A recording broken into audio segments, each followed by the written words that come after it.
নমস্কার, কেমন আছেন সবাই? সৌভাগ্য প্রাপ্তি চ্যানেলে আপনাদের সকলকে আরও একবার অনেক অনেক স্বাগত। আজ আবারও চলে এসেছি নতুন আরেকটি ভিডিও নিয়ে, যেখানে আমি আপনাদেরকে জানাবো ঠিক কোন কোন সময় সূর্য পুজো করলে আপনাদের কিন্তু আত্মবিশ্বাস অনেক পরিমাণে স্ট্রং হবে এবং স্বাস্থ্যও থাকবে ভালো। ভিডিওটি সম্পূর্ণ দেখার অনুরোধ রইল। শুরু করব তার আগে অবশ্যই বলে রাখি বন্ধুরা, আমার চ্যানেলটিকে লাইক করবেন, ভালো লাগলে বন্ধুদের সাথে শেয়ার করবেন। এই সংক্রান্ত কোনো জিজ্ঞাসা থাকলে অবশ্যই কমেন্ট বক্সে এসে জিজ্ঞেস করতে পারেন। সাবস্ক্রাইব করে বেল বাটনটা প্রেস করে রাখবেন, যাতে আমি যখনই নতুন কোনো ভিডিও দিই না কেন সেটা সরাসরি আপনার কাছে পৌঁছে যায়। শাস্ত্রমতে প্রতি সন্ধ্যের সময় ঠাকুরঘর পরিষ্কার করে প্রদীপ জ্বালিয়ে পুজো করার নিয়ম। অনেকেই বিশ্বাস করেন সূর্যোদয়ের সময় সূর্যদেবকে প্রণাম জানিয়ে পুজো শুরু করলে সেই সংসারে মঙ্গল ও সৌভাগ্য ফিরে আসে। শুধু সূর্যোদয়ের সময় নয়, সূর্যাস্তের সময়ও সূর্যদেবের আরাধনা করা হয়। হিন্দু ধর্মমতে সূর্যদেব হলেন আদি নারায়ণ, তাকে পঞ্চদেবতাদের মধ্যে একজন বলে বিবেচিত করা হয়। হিন্দু শাস্ত্র অনুসারে সূর্যদেবকে গ্রহের রাজাও বলা হয়।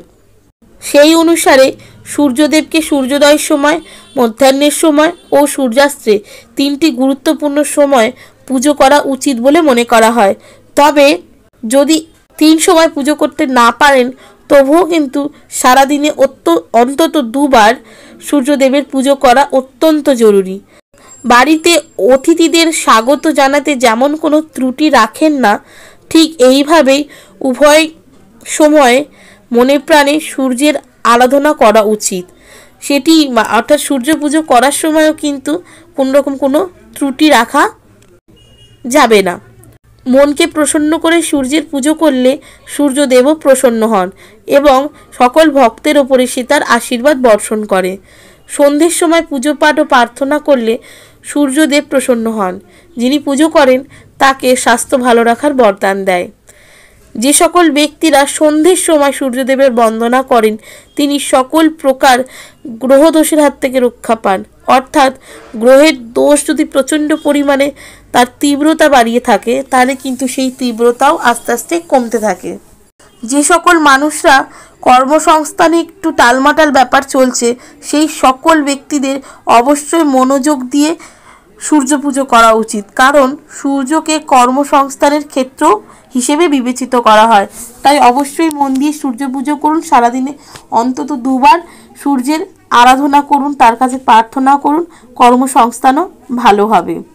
যে ব্যক্তি সন্ধেবেলায় সূর্যদেবের বন্দনা করেন, তারা কিন্তু পুজো দ্বারা অনেক শুভ ফল নিজের জীবনে পেতে পারেন। সন্ধেবেলা সূর্যদেবের পুজো করলে শরীর ও মন শুদ্ধ থাকে। ভগবানের আধ্যাত্মিকতার প্রতি আগ্রহ বাড়ে সেই সকল মানুষের।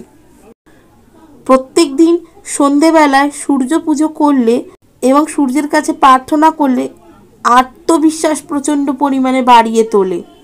তাই অবশ্যই চেষ্টা করবেন সন্ধেবেলায় সূর্যর কাছে নিজের প্রার্থনা করার এবং তাকে মনে মনে স্মরণ করার। তো কেমন লাগলো বন্ধুরা আমার এই ভিডিওটা? অবশ্যই আমাকে কমেন্ট করে জানাবেন। সুস্থ থাকবেন, ভালো থাকবেন। দেখা হবে নতুন আরেকটা ভিডিওতে।